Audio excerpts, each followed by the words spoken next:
Class start करने से पहले मैं आपको बता दूं कि आपकी जो विंडोज़ की वर्चुअल मशीन है वो मे भी प्रॉपरली वर्चुअल बॉक्स में प्रॉपरली रन ना कर रही हो, तो मैंने कहा आपको बता दूं इस क्लास में कि ये कैसे आपने प्रॉपरली कॉन्फ़िगर करनी है कि आपकी मशीन जो है वो सही तरह से चले, क्योंकि इस क्लास में हम विंडोज़ की मशीन पे काम करेंगे तो आपके लिए आसानी होगी। फर्स्ट ऑफ ऑल आपने जाना है यहाँ पर क्लिक करके एक्सप्लोरर में और जाना है आपने कंट्रोल पैनल में। यहाँ पर आपने कैटेगरी करनी है लार्ज आइकॉन्स पे और प्रोग्राम एंड फीचर्स पे जाना है। प्रोग्राम एंड फीचर्स पे आपको ये चीज़ नज़र आ रही होगी वर्चुअल बॉक्स गेस्ट एडिशंस, ठीक है, जो आपने इंस्टॉल की थी। यहाँ पर डिवाइसेस में जाके insert guest addition CD image से करके इंस्टॉल की थी, ठीक है।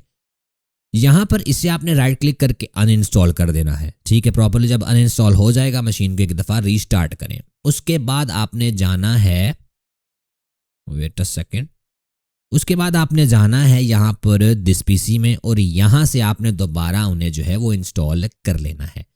अभी यहाँ पर डबल क्लिक करेंगे इसे और यहाँ पर आपके पास ऑप्शंस आ जाएंगे। तो ये जो आपके पास ऑप्शन होगा इस पे अगर आप क्लिक करेंगे, यस करें और यहाँ से आपने इसे जो है वो इंस्टॉल कर लेना है। इंस्टॉल करने के बाद आपने इसे जो है वो रीस्टार्ट कर लेना है। रीस्टार्ट करने के बाद दोबारा आपने जाना है यहाँ पर कंट्रोल पैनल में। कंट्रोल पैनल में हम चलेंगे, यहाँ पर लार्ज आइकॉन्स कर लें और यहाँ पर जाना है, वेट अ सेकंड, हाँ, प्रोग्राम एंड फीचर्स में जाना है आपने और टर्न विंडोज फीचर ऑन और ऑफ। इसमें जाने के बाद आपने कुछ जो ऑप्शन है उन्हें ऑफ करना है। ये वाला हाइपर वी का जो ऑप्शन है आपने वो ऑफ कर देना है, ठीक है, क्योंकि हाइपर वी जो है वो वर्चुअल मशीन के लिए इस्तेमाल किया जाता है, वर्चुअलाइजेशन के लिए इस्तेमाल किया जाता है। तो हम पहले ही वर्चुअल मशीन में हैं, ठीक है, तो वो इसे स्लो कर देगा। उसके बाद विंडोज़ हाइपरवाइजर प्लेटफॉर्म, ठीक है, वर्चुअल मशीन प्लेटफॉर्म, इसे भी आपने अनचेक कर देना है। जब आप इसे अनचेक करेंगे ना तो आपको येस और नो का ऑप्शन आएगा, यहाँ फिर सिस्टम रीस्टार्ट होगा। उसके बाद ओके करेंगे तो सिस्टम रीस्टार्ट होने के बाद ये आपका फीचर ऑफ हो जाएगा। विंडोज़ के अंदर आपने जो है ये वाली सेटिंग करनी है, ठीक है, विद इन विंडोज़। अभी वर्चुअल बॉक्स में आपने क्या सेटिंग करनी है, सेटिंग्स में जाना है, मशीन की सेटिंग में, यहाँ पर सिस्टम में आपने जाना है और यहाँ पर आप देखें मैंने इसे 16 GB रैम दी हुई है। ज़रूरी नहीं कि आप भी इसे 16 GB जो है वो रैम दें, आप जो है इसे 2 GB दे सकते हैं, 4 GB दे सकते हैं। जहाँ तक आपका ग्रीन आ रहा है ना उसका तकरीबन आधा इसे दे लें और आधा जो है आप काली को दे लें, ठीक है। काली को आप कम भी दे सकते हैं क्योंकि काली इतना जो है वो विंडोज़ की तरह रिसोर्स हंगरी नहीं है।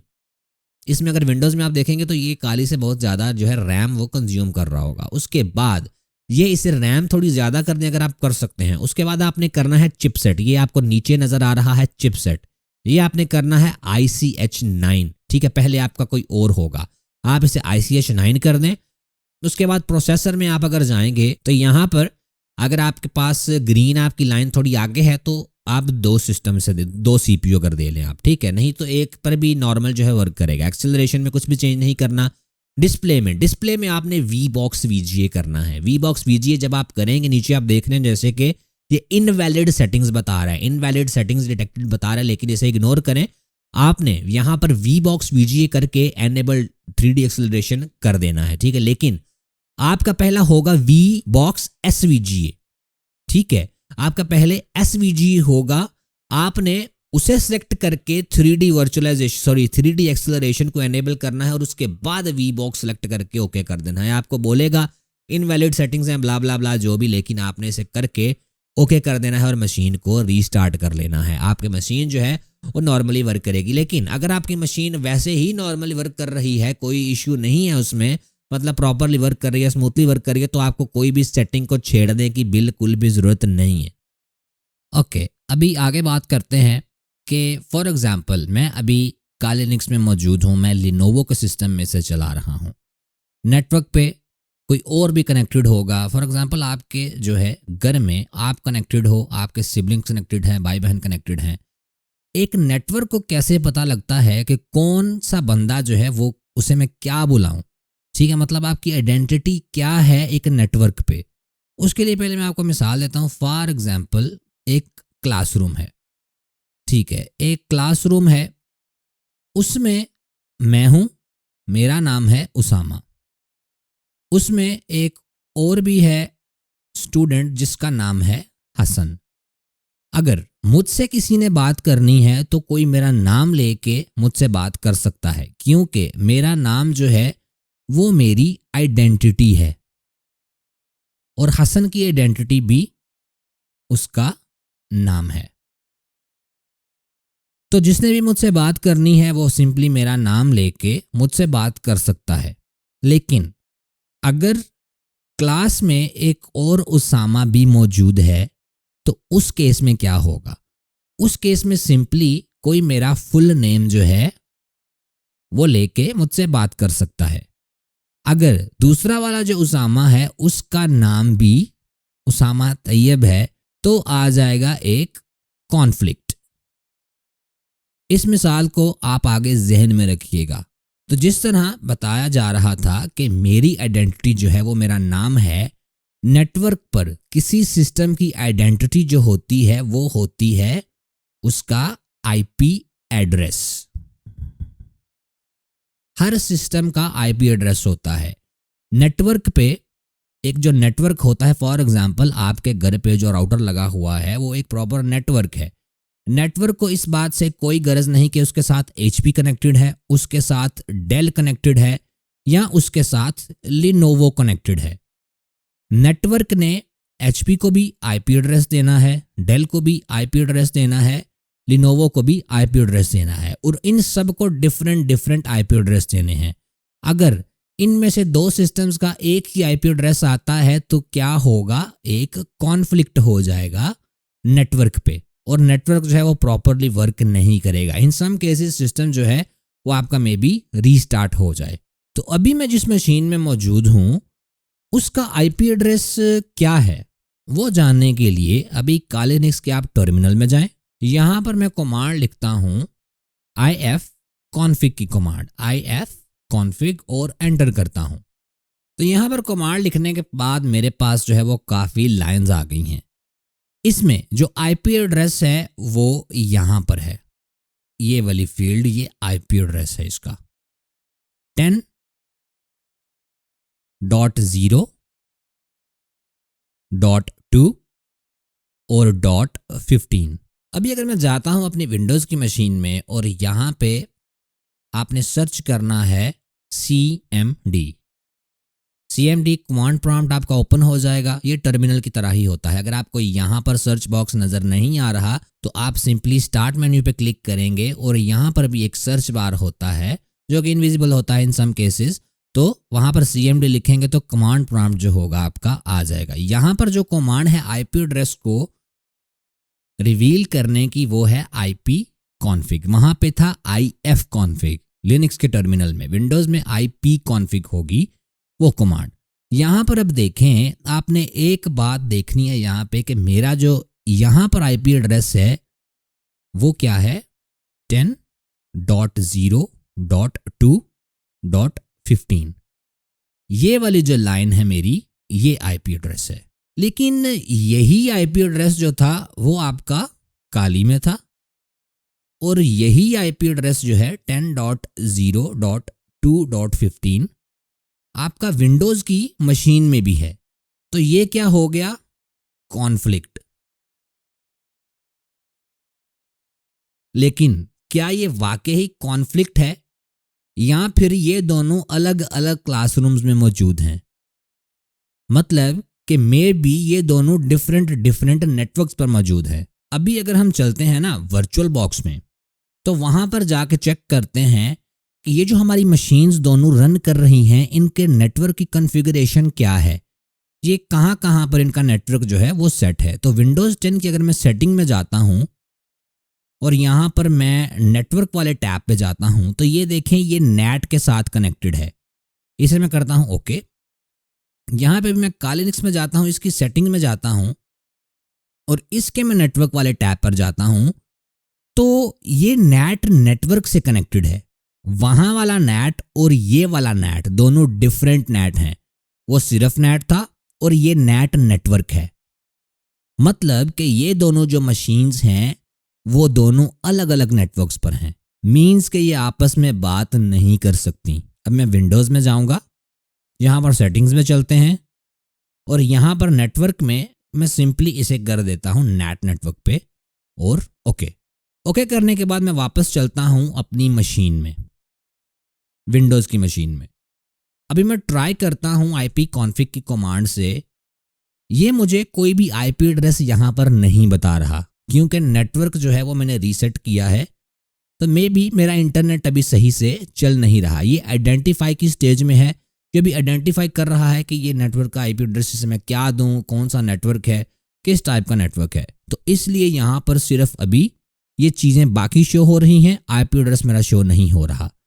अभी यहाँ पर ये मेरे पास अनआइडेंटिफाइड नेटवर्क का एरर टाइप आ गया है। अभी मैं दोबारा अगर आईपी कॉन्फ़िग की कमांड चलाता हूँ, देखते हैं कि यहाँ पर हमारे पास आईपी एड्रेस आया है या नहीं। ये हमारे पास इसका आईपी एड्रेस आ गया है नेट नेटवर्क पे। इसे मैं नो करता हूँ और मैं नेटवर्क चेक करता हूँ कि मेरा प्रॉपरली सेट हो गया है। हाँ, मेरा नेटवर्क 2 जो है इंटरनेट एक्सेस जो है वो मुझे प्रोवाइड कर रहा है। अब मैं दोबारा जो है वो CMD को ओपन करता हूँ, यहाँ पर सर्च करें CMD और यहाँ पे मैं टाइप करता हूँ IP config एंटर, और ये देखें ये अभी मेरा प्रॉपर जो है IP एड्रेस आ गया है, जो कि यहाँ पर आपको मिल जाएगा ये दूसरी लाइन में, जो कि है 10.0.2.5। ये आपको पहले जो 3 नज़र आ रहे हैं मीन्स के ये काली के नेटवर्क पर ही मौजूद है। सिंपली वो था 15 और ये है 5। ये दोनों एक ही नेटवर्क में हैं, मतलब कि एक ही क्लासरूम में है, एक दूसरे से बात ये कर सकते हैं। अब ये पहले 3 क्या हैं और ये वाला क्या है, ये सब हम नेटवर्किंग की क्लास में डिटेल से पढ़ चुके हैं। फिर भी मैंने ये ज़रूरी समझा कि थोड़ा सा मैं आपको प्रैक्टिकल स्टार्ट करने से पहले इंट्रोडक्शन दे दूं नेटवर्किंग के हवाले से। लेकिन अगर आपने नेटवर्किंग को अच्छे से नहीं समझना तो आप आगे नहीं बढ़ सकेंगे। मे बी आप इस ट्रेनिंग को कंप्लीट कर लें लेकिन आगे आप बढ़ नहीं सकेंगे सही से। तो नेटवर्किंग की क्लासेस को लाजमी के लाजमी लें। और अभी बढ़ते हैं हम आगे। तो अभी हम चलते हैं अपनी काली की मशीन में। तो यहाँ पर जो आपको नज़र आ रहा है, ये जिसने भी नेटवर्क पे काली की मशीन से बात करनी है उसे एड्रेस ये देना पड़ेगा कि मैं इस मशीन से बात करना चाहता हूँ। और काली भी अगर किसी से भी बात करेगा तो उन्हें शो होगा कि ये काली की तरफ से रिक्वेस्ट आ रही है बात करने की, या कोई भी रिक्वेस्ट आ रही है। उसके बाद यहाँ पर ये ब्रॉडकास्ट आईडी एक होती है, मतलब कि अगर ये जो पूरे का पूरा नेटवर्क है इस पे जितने भी सिस्टम हैं उन सब पे कोई मैसेज अगर आपने भेजना है तो उसका एड्रेस होगा ये ब्रॉडकास्ट आईडी वाला। इस एड्रेस पे अगर कोई मैसेज भेजा जाएगा तो नेटवर्क पे जितने भी सिस्टम्स होंगे उन सब को मैसेज मिलेगा। और ये बात आपने नोट करनी है कि इसका जो इंटरफेस है, ये नेटवर्क जो बता रहा है, जिसकी मैं आपको कॉन्फ़िगरेशन बता रहा हूँ, उसका नाम है ETH0। एक सिस्टम में मल्टीपल नेटवर्क कार्ड्स भी हो सकते हैं, ठीक है, मल्टीपल नेटवर्क इंटरफेसेस भी हो सकते हैं। इसका जो इंटरफेस हमें जो नेटवर्क प्रोवाइड कर रहा है उसका नाम है ETH0। अगर इसमें मल्टीपल इंटरफेस होते हैं, इंटरफेस का मतलब होता है जो आपको प्रोवाइड कर रहा है, ठीक है। हर सिस्टम में जैसे कि ग्राफिक्स कार्ड होता है जो कि ग्राफिक्स की प्रोसेसिंग के लिए इस्तेमाल होता है, ठीक है, वो आपको ग्राफिक्स में मदद देता है। जो CPU होता है वो ब्रेन ऑफ सिस्टम होता है, वो सेंट्रल प्रोसेसिंग यूनिट का काम करता है। हार्ड डिस्क जो होती है वो स्टोर करने के लिए काम होती है। उसी तरह जो NIC होता है, नेटवर्क इंटरफेस कार्ड होता है, वो नेटवर्क की फैसिलिटी को प्रोवाइड करता है। इसमें ये ETH0 है हमारे पास, मतलब कि हमारे सिस्टम के अंदर जो है वो एक NIC है ETH0 के नाम से। हो सकता है कोई और NIC भी हो तो उसका यहाँ पर ETH1 आएगा या ETH2 जो भी आएगा डिफरेंट आएगा। यहाँ पे इसलिए भी शो नहीं हो सकता कि मे बी उसके ड्राइवर हमने ना इंस्टॉल किए हों, तो डिफरेंट केसेस, ठीक है। लेकिन यहाँ पर हमारे पास एक जो है वो इंटरफेस है ETH0 के नाम से। उसके बाद यहाँ पर जो आपको LO नज़र आ रहा है, LO जो होता है वो होता है लूप बैक के लिए। लूप बैक मतलब कि जो हमारी मशीन का एड्रेस है वहीं पर, ठीक है, उसी का एड्रेस जो है वो ये हमें दिखा रहा है लूप बैक 127, जो कि होता है 127.0.0.1। अगर मैं इस पे जो है वो रिक्वेस्ट भेजूंगा तो मुझे वापस रिक्वेस्ट आएगी। ये जो होता है NIC को, नेटवर्क इंटरफेस कार्ड को कभी कभी चेक करने के लिए भी इस्तेमाल होता है। फॉर एग्जांपल अगर हमारा जो NIC है उसमें कोई फॉल्ट है, वो वर्क नहीं कर रहा, ठीक है, तो हम अगर इस एड्रेस पे जाएंगे तो हमें एरर आएगा, हमें इस तरह पता लग जाएगा कि हमारा NIC जो है उसमें मसला है। अगर हमारा ये जो है वर्क कर रहा है और हमारा नेटवर्क का जो इंटरफेस का IP एड्रेस है जो हमें इंटरनेट प्रोवाइड कर रहा है, अगर उस पर रिक्वेस्ट भेज रहे हैं और वो ठीक तरह से नहीं चल रही, तो मतलब हमारे जो है वो नेटवर्क में मसला है, NIC हमारा जो है वो प्रॉपरली वर्क कर रहा है। और ये मैं आपको एक बात बता दूं कि ये जो कमांड हमने यूज की है ifconfig, इससे आपको ये तो पता लग गया है कि ये नेटवर्क का IP एड्रेस वगैरह क्या है, क्या इसकी डिटेल है।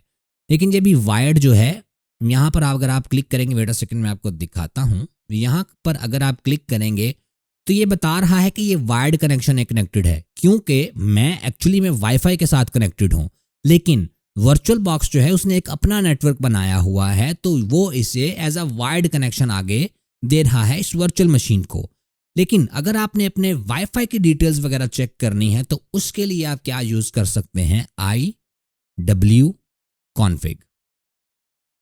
अगर मैं वो कमांड यहां पर लगाता हूं अपने टर्मिनल में, iwconfig एंटर करता हूं, तो ये मेरे पास आता है कि नो वायरलेस एक्सटेंशंस, मतलब कि हम जो मशीन यूज कर रहे हैं वो एक एक्चुअल मशीन नहीं, वो एक वेट अ सेकंड, वो एक वर्चुअल मशीन है। और वर्चुअल मशीन जो है वो हमें प्रोवाइड कर रहा है उसकी फैसिलिटी वर्चुअल बॉक्स प्रोवाइड कर रहा है।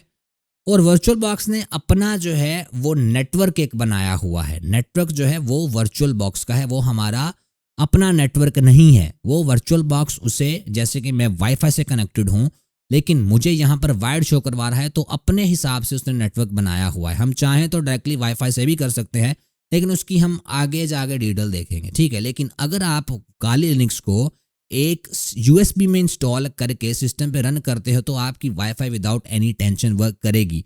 और अगर आप उसमें iwconfig की कमांड चलाएंगे तो आपको प्रॉपर डिटेल जो है वो बताई जाएगी कि इसका जो वायरलेस का ETH0 है उसकी क्या डिटेल्स वगैरह हैं, क्या उसका IP एड्रेस है, ठीक है। लेकिन आप वर्चुअल मशीन में भी उसे यूज कर सकते हो। वो किस तरह, वायरलेस को एक्टिवेट करने के लिए ये जो वाईफाई है, ये इसके ETH0 को एक्टिवेट करने के लिए आपको चाहिए होगा एक एक्सटर्नल वाईफाई कार्ड के जो नाम से जाना जाता है, नेटवर्क कार्ड के नाम से जाना जाता है, ठीक है। वो आपको TP-Link का भी मिल जाएगा, अल्फा का भी मिल जाएगा। वो USB की फॉर्म में होता है, उसे आपने ला के अपनी USB पोर्ट में जो है वो इंसर्ट करना है, जहां आप USB वगैरह लगाते हो, ठीक है। उसके बाद आपने करना क्या है, अभी मैं इसकी स्क्रीन को छोटा करता हूं और यहां पर चलता हूं। मैं इसके साथ एक नॉर्मल USB जो है वो कनेक्ट कर लेता हूं, क्योंकि इस वक्त क्लास बनाते वक्त मेरे पास अभी वाईफाई कार्ड मौजूद नहीं है एक्सटर्नल, तो मैं एक नॉर्मल जो USB है वो लगा लेता हूं, लेकिन वाईफाई कार्ड भी इसी तरह वर्क करेगा। अभी मैंने नॉर्मल एक USB जो है वो इंसर्ट कर ली है। मेरी जो होस्ट की ऑपरेटिंग सिस्टम है उसने मुझे बताया है कि भाई एक वॉल्यूम D के नाम से USB यहाँ पर हमें डिटेक्ट हुई है। अगर मैं यहाँ पर मशीन ऑन रखते ही इस तरह ये डिवाइसेस पे जाऊँगा और यहाँ पर मैं जाऊँगा USB में, तो ये मुझे दिखा देगा कि भाई कौन कौन सी यहाँ पर मौजूद है मेरे पास USB कनेक्ट करने के लिए। इसी लिस्ट में आपके पास जो है वो आ रहा होगा नेटवर्क कार्ड, अगर TP-Link है तो आ रहा होगा TP-Link समथिंग, लेकिन मेरी जो USB है वो यहाँ पर है। सिंपली मैं अगर इसे करूँगा क्लिक, तो यहाँ पर मेरे मेन ऑपरेटिंग सिस्टम से ये जो होगी ये हट जाएगी। क्यों नहीं हटी वो भी देख लेते हैं। यहाँ पर मैं जाता हूँ डिवाइसेस पे अगेन, और ये मुझे एरर आया है can't attach USB device, USB SanDisk 3.2। मेरे ख्याल से इस वजह से एरर आ रहा है, क्योंकि यहाँ पर अगर मैं मशीन की सेटिंग में जाता हूँ और यहाँ पे USB में जाता हूँ तो ये मेरा एनेबल तो है, लेकिन मेरा USB 2.0 समथिंग है, मेरी USB जो है वो 3.0 है। तो अभी मशीन को मैं एक दफ़ा करता हूँ यहाँ से ऑफ, और आपको मैं ये भी दिखा देता हूँ कि इसे परमानेंटली कनेक्ट कैसे करना है। मतलब कि जब भी आप सिस्टम को स्टार्ट करेंगे, मशीन को स्टार्ट करेंगे, USB होगी या आपका जो नेटवर्क कार्ड होगा वो आपकी मशीन के साथ कनेक्ट हो जाएगा, ठीक है। यहाँ पर मैं काली की सेटिंग्स में जाता हूँ यहाँ पर यूएसबी में जाता हूँ और यूएसबी 3.0, अगर आप नेटवर्क कार्ड कर रहे हैं तो 2 पॉइंट पर ही रहने दे। यहाँ पर मैं करता हूँ ऐड और यहाँ पर यूएसबी सैनडिस्क 3.2 Gen 1 इसे कर देता हूँ मैं ओके। और अभी मशीन को करते हैं हम स्टार्ट।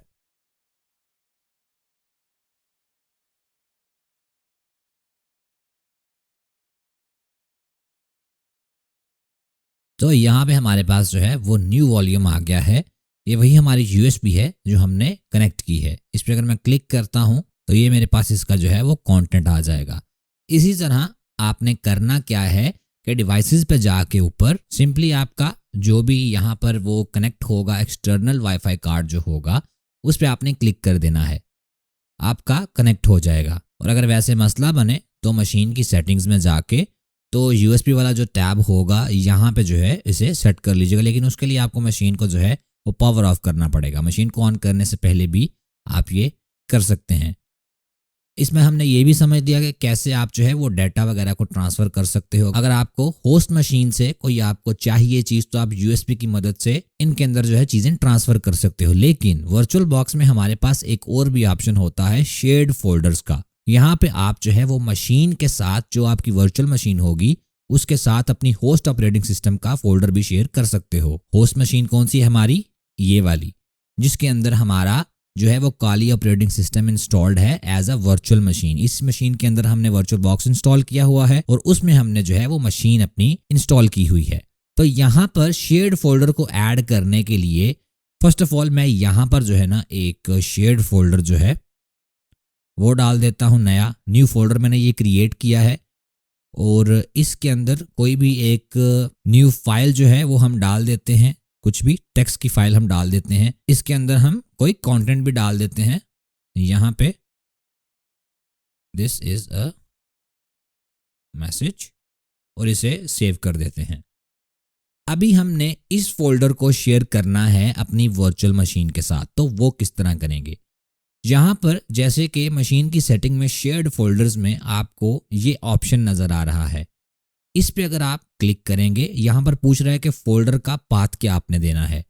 यहाँ पर हम इसे पाथ देंगे जो हमने फोल्डर क्रिएट किया है उसका। कहाँ पर है वो है हमारे डेस्कटॉप पे और ये न्यू फोल्डर है वो वाला। इसे करते हैं सिलेक्ट फोल्डर और ये यहाँ पर ऐड हो जाएगा। अभी यहाँ पर ये नीचे जो 3 ऑप्शंस हैं इनको देख लें। ये रीड ओनली का जो ऑप्शन है अगर आप इस पे क्लिक करेंगे, इसे चेक कर देंगे तो मतलब आपकी जो वर्चुअल मशीन है इसमें कोई भी चेंजिंग नहीं कर सकती। मतलब आप सिर्फ फाइल्स जो भी उसके अंदर होंगी उन्हें सिर्फ एक्सेस कर सकते हो, रीड कर सकते हो। और परमिशंस हमने देख लिया है, रीड क्या होती है, राइट क्या होती है। आप इसमें कुछ भी राइट नहीं कर सकते, आप इसमें सिर्फ रीड ही कर सकते हो जो भी कंटेंट है। ऑटो माउंट पे करेंगे तो जब भी आपकी मशीन स्टार्ट वगैरह हुआ करेगी ये अपने आप जो है ये माउंट हो जाएगा। और नीचे अगर आप मेक परमानेंट पे करेंगे तो ये फोल्डर आपका परमानेंटली मशीन के साथ जो है वो शेयर हो जाएगा। अभी इसे मैं ओके करता हूँ और इसे भी ओके करता हूँ। ओके करने के बाद आपने यहाँ पर नोटिस किया होगा कि साइड पे न्यू फोल्डर एक हमारे पास आ गया है ऑटोमेटिकली, और ये वही फोल्डर है जो हमने वहाँ पर क्रिएट किया था और ये वही फाइल है जो हमने पहले क्रिएट की है। अभी इस फाइल में मैं कुछ भी कर सकता हूँ। For example this is a message in a VM, ये करके तो ये देखें यहाँ पर हमारे पास आया है कि ये डॉक्यूमेंट सिर्फ रीड ओनली है, इसमें हम कोई भी चेंज नहीं कर सकते। वो इस वजह से हम नहीं कर सकते मेरे भाई क्योंकि इस सेटिंग्स में वहाँ पर हमने रीड ओनली पे क्लिक किया था। अगर मैं इस पर डबल क्लिक करता हूँ फोल्डर पे तो ये देखें ये रीड ओनली पे है। इसे मैं अनचेक करता हूँ, ओके करता हूँ और यहाँ से भी ओके करता हूँ। इसे अभी के लिए मैं कैंसिल करता हूँ और Ctrl+S में दोबारा प्रेस करता हूँ, लेकिन ये नहीं हुआ क्योंकि हमने इन बिटवीन जो है वो परमिशन वगैरह चेंज की हैं। उस वजह से हमारे पास साइड पे एक नया फोल्डर आ गया है। इसे मैं अभी क्लोज करता हूँ और न्यू फोल्डर को जो है डोंट सेव यहाँ पर करता हूँ और न्यू फोल्डर को ओपन करते हैं। ये सेम फोल्डर है लेकिन उसे पता नहीं लग रहा। इससे मैं जो है यहाँ पर क्लिक करके एडजस्ट कर सकता हूँ, रिजेक्ट कर सकता हूँ, लेकिन यहाँ पे एरर आया है कि हम जो है वो सुपर यूजर नहीं है, हम रूट नहीं है। ठीक है, इसे क्लोज कर दे, अपने आप हाइड हो जाएगा, चला जाएगा। जब आप मशीन रीस्टार्ट वगैरह करेंगे थोड़ी देर में खुद ही हो जाएगा। लेकिन जो हमने रीड ओनली को हटा के यहाँ पर किया है, अभी देखें न्यू डॉक्यूमेंट में मैं जाता हूँ और यहाँ पे लिखता हूँ this is a message in a VM। और अगर मैं कंट्रोल S से इसे सेव करता हूं तो ये सेव नहीं होगा क्योंकि ये हमारा पहले ही ओपन है किसी और जगह पे, ठीक है।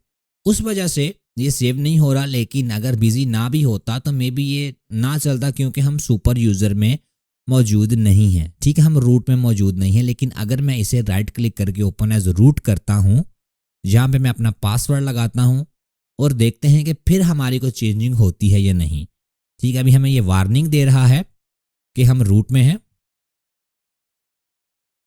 कंट्रोल S प्रेस करते हैं, अभी भी नहीं हो रहा क्योंकि हमारी टेक्स्ट फाइल जो है वो विंडोज में ओपन थी, इस वजह से ये बिजी बता रहा है। But you get the point कि कैसे आप जो है वो फोल्डर को शेयर कर सकते हो अपने काली के मशीन में और अपनी फाइल्स को इन एंड आउट कर सकते हो। एक और चीज़ मैं लगते हाथ आपको बता दूं, वो ये है कि मशीन सेटिंग्स में एक और ऑप्शन है जो कि आप यूज़ कर सकते हो कॉपी पेस्टिंग के लिए, और वो जनरल में होगा एडवांस वाले टैब में। यहाँ पर आता है शेयर क्लिपबोर्ड, ठीक है। शेयर्ड क्लिपबोर्ड आप चाहते हैं या नहीं है, ड्रैग एंड ड्रॉप, ये दोनों ही डिसेबल्ड हैं। मैं उसकी आपको वजह बताता हूं। अभी मैं अगर नोटपैड ओपन करता हूं और यहां पे न्यू फाइल क्रिएट करता हूं, यहां पे मैं कुछ भी टाइप करता हूं, दिस इज अ मैसेज, और इसे मैं सारे को कॉपी कर, ये हम काली की मशीन में नहीं कर रहे, आप कंफ्यूज ना होइएगा, हम ये अपने होस्ट के ऑपरेटिंग सिस्टम में कर रहे हैं, ठीक है। तो यहाँ पे इसे मैं कॉपी करता हूँ और अभी मैं काली की मशीन में जाता हूँ, यहाँ पे मैं एक डॉक्यूमेंट क्रिएट करता हूँ, इसे मैं थोड़ा साइड पे कर देता हूँ और न्यू फाइल को मैं क्रिएट कर लेता हूँ। अगर मैं फाइल को ओपन करता हूँ और यहाँ पे कंट्रोल V प्रेस करता हूँ या पेस्ट करता हूँ तो ये कुछ भी पेस्ट नहीं हो रहा, लेकिन मैं विंडोज़ की मशीन से कॉपी करके आया हूँ, यहाँ पे नहीं वर्क कर रहा। वो इस वजह से कि यहाँ से ये डिसेबल्ड है। या फॉर एग्जाम्पल मैं इसमें ये वाला जो फोल्डर है इसे ड्रैग करता हूँ अपनी काली की मशीन में यहाँ पर, तो यहाँ पर ये देखें मेरे कर्सर के साथ माउस पॉइंटर के साथ एक क्रॉस टाइप का निशान है, वार्निंग का निशान है कि ये नहीं हो सकता। तो इस वजह से क्योंकि वो डिसेबल्ड हैं यहाँ पे दोनों ऑप्शंस। अगर मैं इनमें से एक ऑप्शन पे क्लिक करता हूँ तो हमारे पास आगे जो है वो 3 ऑप्शन आ जाते हैं।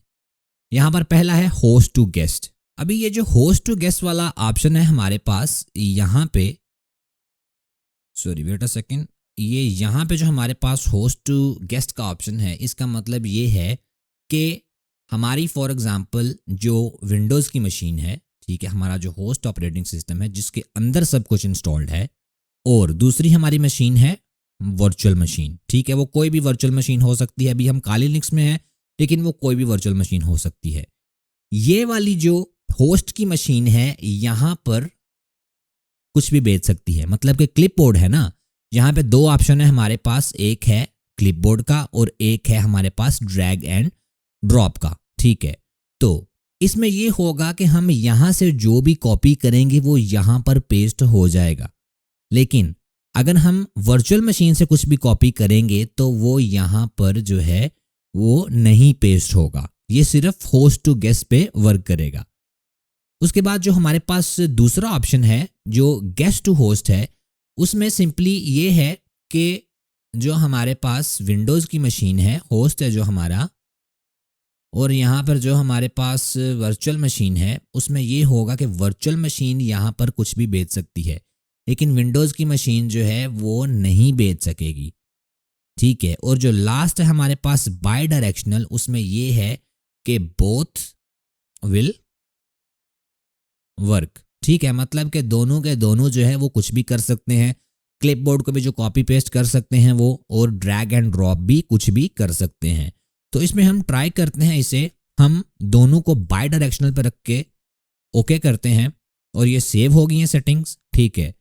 अभी अगर मैं यहाँ पर पेस्ट करता हूँ कुछ तो नहीं हुआ क्योंकि वो पहले मैंने किया था। यहाँ पर अभी मैं विंडोज़ की जो होस्ट का ऑपरेटिंग सिस्टम है उसके नोटपैड से मैंने कॉपी किया है और यहाँ पे पेस्ट करता हूँ तो ये हमारा जो मैसेज है वो पेस्ट हो गया है। अभी मैं इस मैसेज को थोड़ा मॉडिफाई करता हूँ, this is a message in a VM, और मैं इस वाली मैसेज को कॉपी करता हूँ और यहाँ पे पेस्ट करता हूँ तो हमारा वो भी वर्क कर रहा है। अभी अगर हम फोल्डर को ड्रैग एंड ड्रॉप करते हैं तो वो देखते हैं कि वो कैसे वर्क करता है। अभी ये देखें हमारे पास एरर आया है कि हमारा जो ड्रैग एंड ड्रॉप ऑपरेशन है वो किसी एरर की वजह से फेल हुआ है, लेकिन ये वर्क अभी कर रहा है। पहले हमें कोई भी एरर नहीं आया था, ठीक है, पहले सिंपली वर्क ही नहीं कर रहा था। वो इसी वजह से भी हो सकता है कि मे बी हमने ये फोल्डर शेयर किया है, लेकिन मैं कोई और जो चीज़ है demos.zip जो है उसे ट्राई कर लेता हूँ। ये वर्क प्रॉपरली कर रहा है, वो इसलिए नहीं था कर रहा, मे बी वो फोल्डर जो है वो शेयर था। अभी मैं इसे कॉपी करता हूँ लेकिन ये भी नहीं हो रहा। वो इस वजह से भी हो सकता है कि मे बी हमने वो ऑप्शन को एनेबल करने के बाद रीबूट ना किया हो, और भी कोई वजह हो सकती है। लेकिन अभी हम अगर विंडोज़ का जो ऑपरेटिंग सिस्टम है हमारे पास, उसमें वो वाले ऑप्शन एनेबल करके देखते हैं कि वो क्या करते हैं। यहाँ पर हम करते हैं मशीन में सेटिंग्स में जाते हैं, और यहाँ पे हम एडवांस में जाते हैं, और यहाँ पे बाई डायरेक्शनल और बाई डायरेक्शनल को ओके करते हैं। अभी इस पे ट्राई करते हैं, इसका साइज़ क्या है पहले वो चेक कर लेते हैं। राइट क्लिक करके इसकी प्रॉपर्टीज़ में जाएं। अच्छा, यहाँ पर ये काफ़ी बड़ी फाइल है, ठीक है, लेकिन फिर भी हम इसे ट्राई करते हैं यहाँ पर विंडोज़ का जो हमारे पास वर्चुअल मशीन है उसमें।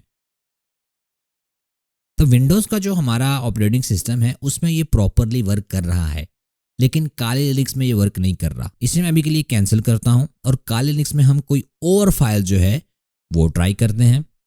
यहाँ पर काली लिनक्स मशीन में आ गए हैं हम, और ये मेरे पास एक शॉर्टकट सा पड़ा हुआ है, इसे मैं लेके जाता हूँ यहाँ पे, लेकिन ये भी हमारा वर्क नहीं कर रहा। तो हम करते क्या है कि मशीन को ज़रा हम करते हैं रीस्टार्ट। यहाँ पर रीस्टार्ट करते हैं मशीन को, और मशीन को रीस्टार्ट करने के बाद ये मुझे एक एरर सा आया है कि हमारी मशीन स्टार्ट नहीं हो रही। ये किसका एरर हो सकता है? ये एरर है हमारी यूएसबी का।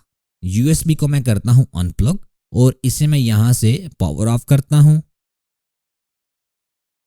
और दोबारा मैं इस मशीन को स्टार्ट करता हूँ। वो ये हो रहा है कि जो हमारा ऑपरेटिंग सिस्टम है वो यूएसबी में बूट कर रहा है, वो यूएसबी में बूट करने की कोशिश कर रहा है, लेकिन यूएसबी में कुछ भी बूटेबल पड़ा नहीं हुआ, उसमें सिर्फ डाटा वगैरह पड़ा हुआ है।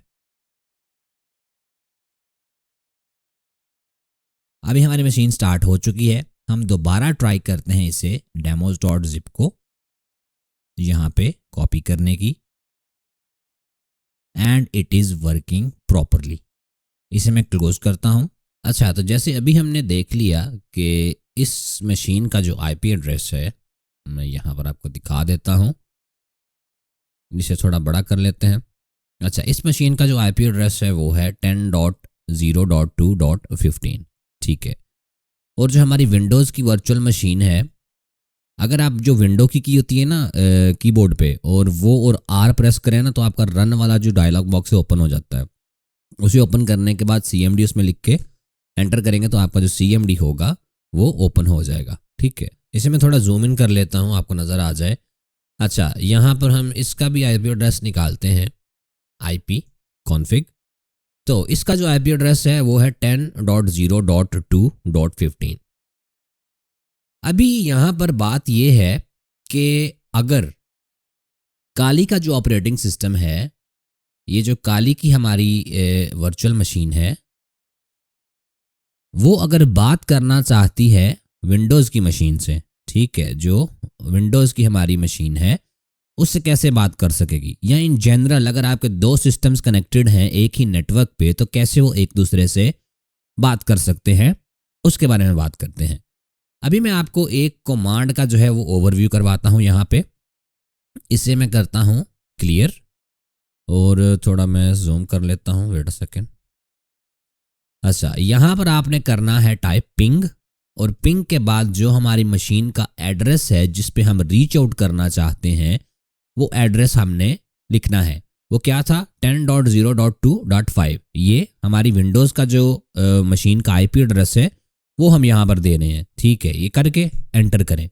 अभी देखते हैं ये हमें पिंग जो है वो क्या रिटर्न करता है। अभी ये बता रहा है कि इसने कुछ बाइट्स का डेटा जो है वो उस पर भेजा है। अभी देखें उससे क्या हमें वापस मिलता है।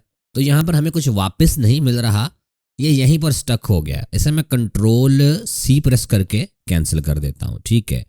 ये बता रहा है हमें यहाँ पर कि इसने जो है अराउंड अबाउट 32 पैकेट्स भेजे हैं, ठीक है। 32 पैकेट्स भेजे हैं। पैकेट्स क्या होते हैं? वो भी मैं आपको बता देता हूँ। और इससे जो है वो 0 रिसीव हुए हैं, ठीक है, मतलब है कुछ भी रिसीव नहीं हुआ और 100% इसका ये लॉस ही हुआ है, ठीक है। तो अभी जो है हम करते क्या है, हम विंडोज़ की मशीन पर जाते हैं और यहाँ से बात करने की कोशिश करते हैं काली पे, ठीक है। तो यहाँ पर भी कमांड इसकी सेम है, पिंग हमने करना है 10.0.2.15, ठीक है। चेक करके हमने करना है एंटर और अभी देखते हैं क्या होता है। इसने अभी जो है वो पैकेट्स भेजे हैं, 32 बाइट्स का डाटा भेजा है। और अभी यहाँ पर देखें कि क्या हुआ है। यहाँ पर इसने कितने सेंड किए हैं, सेंड इसने किए हैं, sorry wait a second, send इसने जो पैकेट्स किए हैं वो हैं हमारे पास ये 4 पैकेट्स, 4 पैकेट्स इसने सेंड किए हैं। और इसे रिसीव कितने हुए हैं, रिसीव भी इसे 4 हुए हैं, ठीक है। मतलब कि इसका 0% लॉस हुआ है, इसे कोई भी लॉस नहीं हुआ, इसने जितने पैकेट्स भेजे थे उतने ही इसे वापस मिले हैं।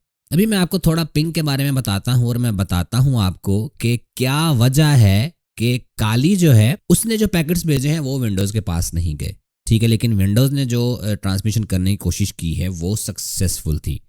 तो फर्स्ट ऑफ ऑल बात करते हैं कि पिंग की, पिंग क्या होता है, पिंग क्या होता है।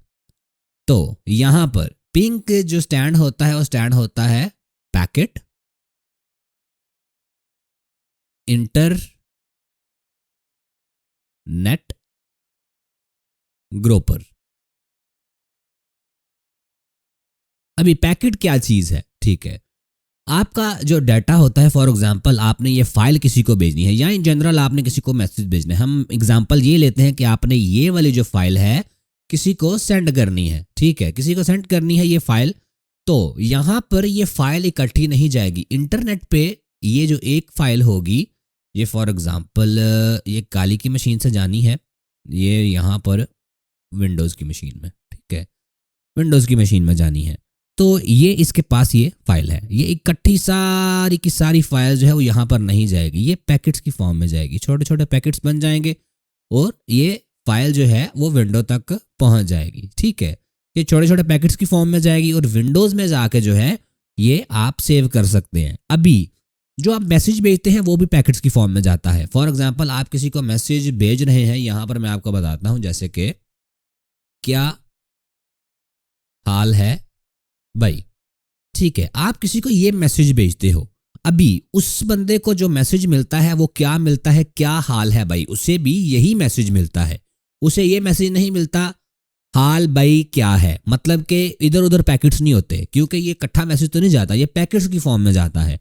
तो उसे जो मैसेज मिल रहा है वो भी बिल्कुल सही का सही मिल रहा है जिस फॉर्म में आपने उसे भेजा है। तो वो किस तरह उसे मिलता है, उसका जो काम होता है वो करता है TCP/IP, ठीक है। TCP/IP जो है वो पैकेट की जो अरेंजमेंट होती है उसे सेट करता है, ठीक है, और बहुत सारा और भी काम करता है TCP/IP। इसे हम नेटवर्किंग में जो है वो कवर कर चुके हैं कि TCP/IP करता क्या है, ठीक है। तो पिंग जो है वो इसलिए इस्तेमाल होता है कि आप नेटवर्क कनेक्टिविटी को चेक कर सको कि नेटवर्क आपका जो है वो कितना सही है। मतलब फॉर एग्जांपल मैं टर्मिनल को एक दफ़ा दोबारा ओपन कर लेता हूं,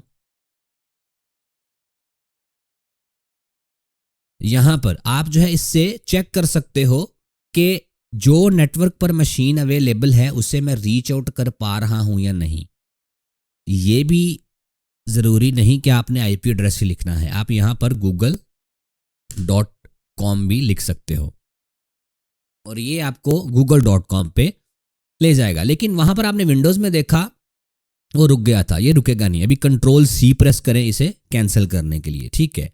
लिनक्स में ये रुकता नहीं है, इसे जो है कोई ना कोई स्विच देना पड़ता है, ठीक है। तो अभी ये देखें कि ये गूगल पे तो चला गया है, गूगल किसने देख लिया कि ये गूगल को रीच आउट कर सकता है, जो भी पैकेट्स भेज रहा है उसे वापस मिल रहे हैं। इसने 10 ट्रांसमिट किए हैं और 10 इससे रिसीव हुए हैं और इसने 10 ही ट्रांसमिट किए हैं, मतलब कि कोई भी इसे लॉस किसी किस्म का नहीं हुआ। लेकिन हम जो इसमें कर रहे थे विंडोज़ की कनेक्टिविटी को चेक कर रहे थे, मतलब कि विंडोज़ के साथ ये बात कर सकता है या नहीं, जिसका हमने IP एड्रेस यहाँ पर लिखा था, तो वो क्यों नहीं वर्क कर रहा। लेकिन जब विंडोज़ से हम कर रहे हैं कुछ भी तो विंडोज़ तो प्रॉपरली वर्क कर रही है हमारी, ठीक है, विंडोज़ ने 4 पैकेट्स भेजे हैं यहाँ पे, उसे चारों का चारों जो है वो वापस रिसीव भी हुए हैं, उसे जो है वो जवाब भी मिला है। ठीक है, जब पैकेट्स भेजे जाते हैं, मैं आपको वेट अ सेकंड काली में लेके चलता हूँ। जब पैकेट्स जो है वो भेजे जाते हैं वो कहलाते हैं एको रिक्वेस्ट, मतलब कि वो रिक्वेस्ट एक जा रही होती है जवाब के लिए। ठीक है, और जो हमें वापस आता है वो होता है एको रिप्लाई रिक्वेस्ट। ठीक है, तो ये बात भी आपने याद रखनी है। फर्दर मोर यहाँ पे मसला हमें ये बन रहा है कि हमारा जो काली है उसमें कोई फायरवॉल वगैरह नहीं है, लेकिन विंडोज़ में अगर आप देखेंगे, सेटिंग में जाएंगे आप, यहाँ पे सॉरी स्टार्ट में जाएंगे, यहाँ पे नहीं, हम चलते हैं यहाँ से कंट्रोल पैनल में, दिस पीसी को ओपन करें और यहाँ पे जो है हम कंट्रोल पैनल में चलते हैं।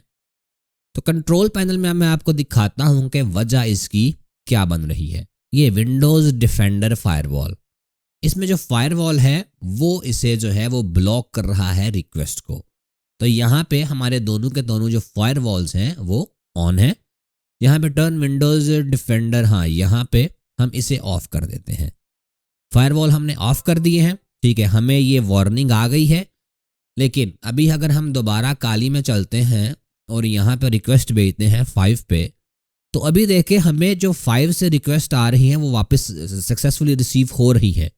ठीक है, मतलब कि अभी कोई भी इसमें इंटरप्शन नहीं है। वो इस वजह से कि पहले जो हमें मसला आ रहा था वो ये था कि हमारा जो फायरवॉल है वो ब्लॉक कर रहा था हमारी रिक्वेस्ट को। ठीक है, वो सारी की सारी जो पिंग की रिक्वेस्ट थी वो ब्लॉक कर रहा था, और फायरवॉल और भी बहुत सारी चीज़ें ब्लॉक करता है इस तरह की जो डेंजरस टाइप होती हैं, क्योंकि ये एक किस्म की डेंजरस चीज़ ही है। ठीक है, कोई आपको चेक कर रहा है कि आप अवेलेबल हो या नहीं।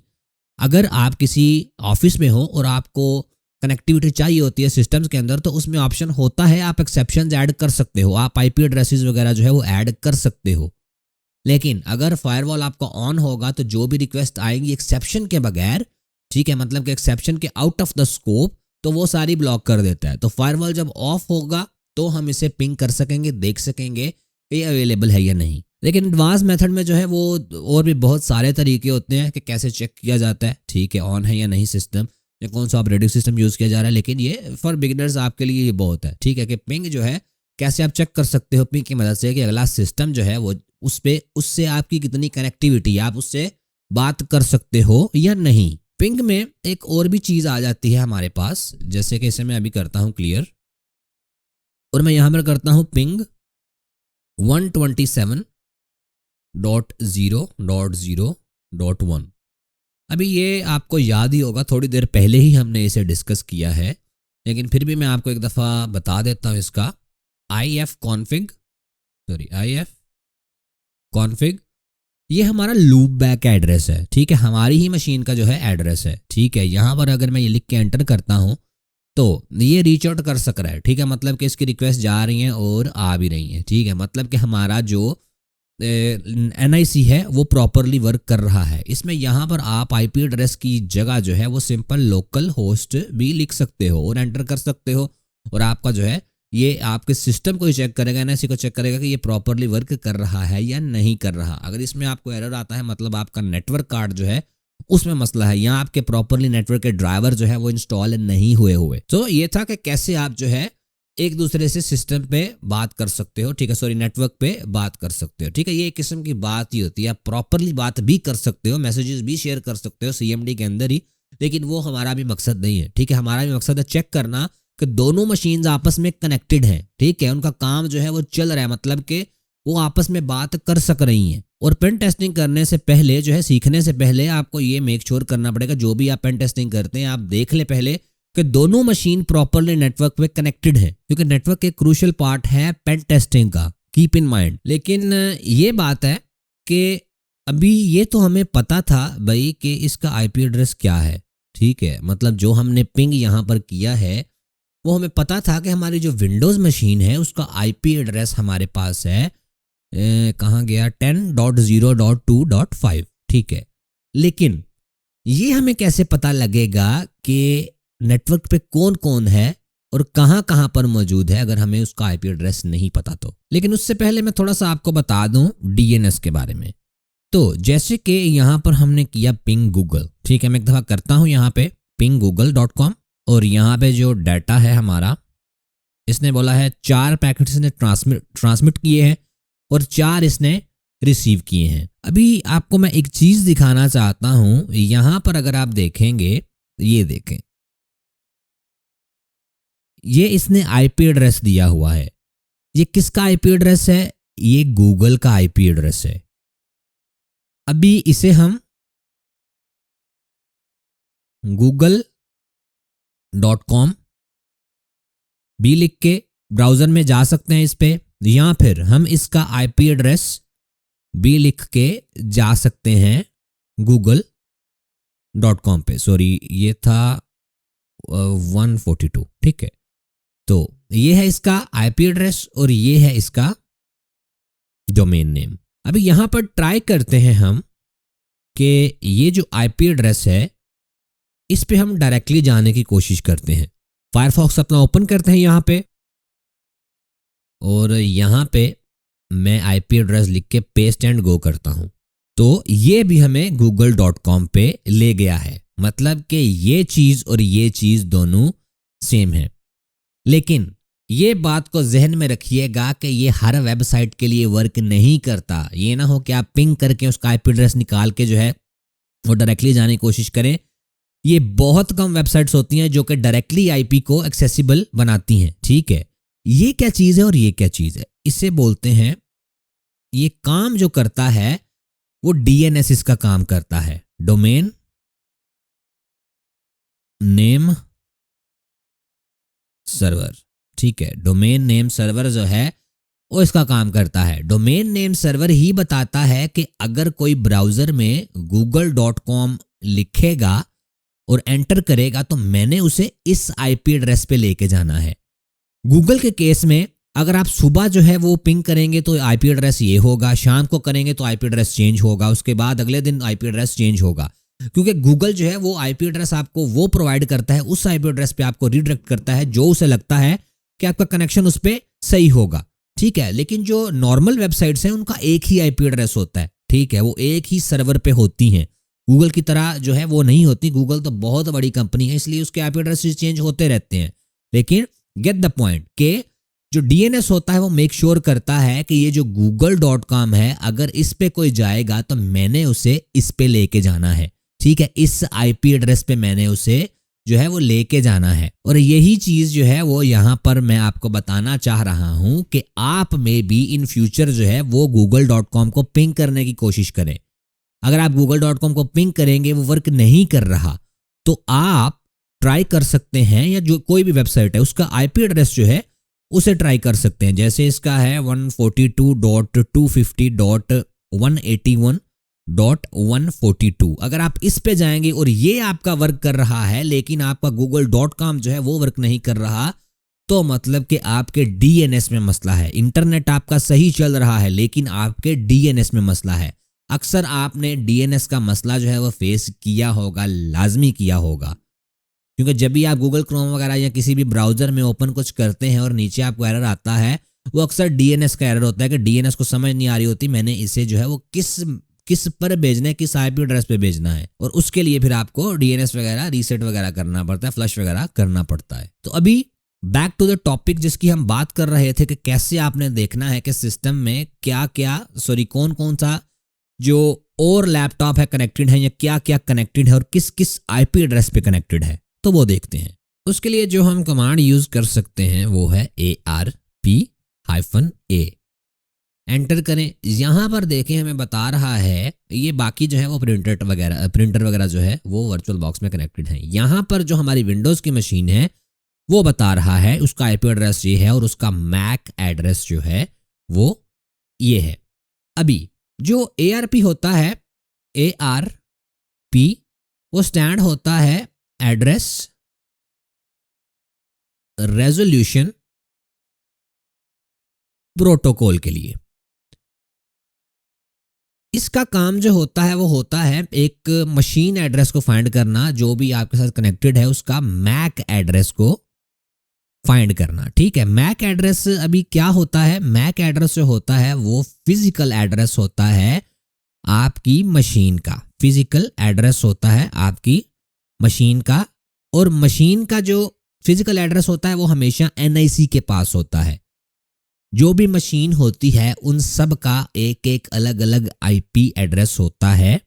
लेकिन फॉर एग्जांपल जो HP का सिस्टम होता है, डेल का सिस्टम होता है, जब वो प्रोडक्शन की होता है स्टेज में, तो वो जो है वो मैक एड्रेस जो है अपना सेट करते हैं एक स्पेसिफिक हर एक मशीन के लिए। हर मशीन का अपना अपना मैक एड्रेस होता है। मैक एड्रेस को हमने नेटवर्किंग के लेक्चर में डीपली डिस्कस किया है, ठीक है, तो उसे देख लीजिएगा।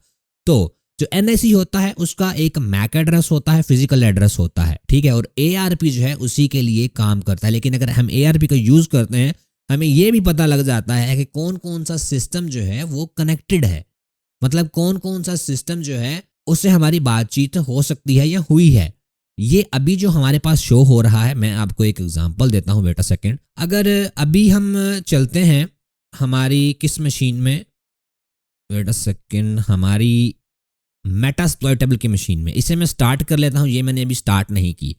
इसे मैं स्टार्ट करता हूं और देखते हैं कि जो ARP कमांड ने हमें लिस्ट की हैं एंट्रीज ये वाली, जिसमें हमारा विंडोज़ का भी IP एड्रेस है।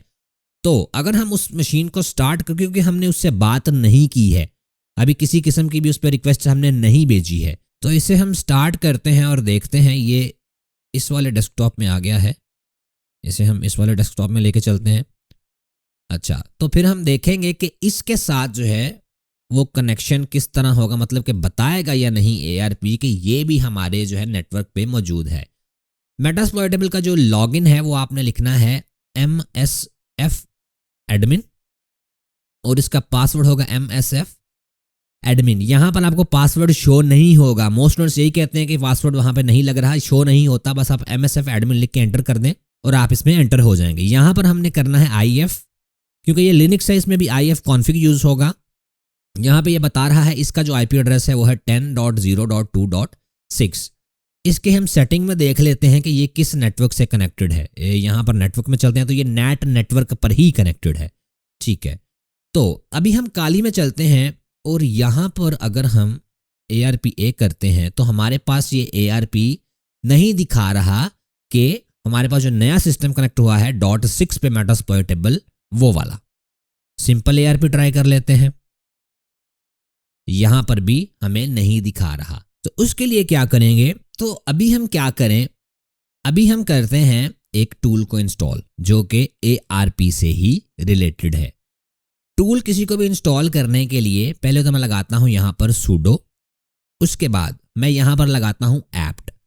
अभी apt क्या चीज़ है, जैसे बाकी जो भी कमांड वगैरह हम यूज़ करते हैं, बाकी टूल्स हैं, वैसे ही apt भी एक टूल है जो कि इंस्टॉल करती है सॉफ्टवेयर वगैरह, टूल्स वगैरह लिनक्स में, ठीक है।